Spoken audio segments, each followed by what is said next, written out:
Mrs. Pacetta and I had been looking for this particular piece of property for International Village for many years.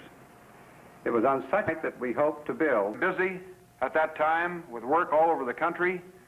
When we understood from Mr. Pacetta the unusual scope and the international aspects of the project he proposed, and when we saw the magnificent natural beauty of the site on which the building was to stand, we were overwhelmed with enthusiasm, and this enthusiasm has continued to mount from that time since. To the day when the first white man viewed those cliffs, saw Lighthouse Point.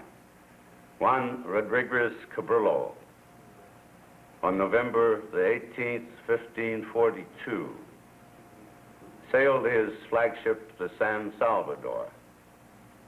Just off the breakers at 2,000 acres directly to the north of the proposed international village, much of it forested in redwoods, and if only now we can produce man-made buildings that can rival the scenic beauty of nature, we will have succeeded indeed. That freeway status, with the exception of a few miles crossing the Santa Cruz Mountains, and the Division of Highways is working on this project right now, so that within a few years we will have freeway status directly from anywhere in the Bay Area to Santa Cruz. The Route 1, or the Ocean Shore Highway as we call it, is a very scenic drive. It has been recently improved. We are within 1 hour and 45 minutes of San Francisco. Diego Park, which has 600 acres in it, and so far has hardly been touched by man.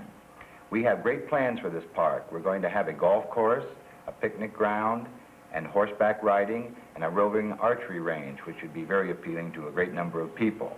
Also, we have a wharf in Santa Cruz, which is known far and wide, and we have a great idea for rejuvenating this wharf. One little sidelight is the fact we're going to have fishing wells out at the end of this wharf water. And of course, the people will be able to leave their boats in the water instead of leaving them in the garages, as you mentioned.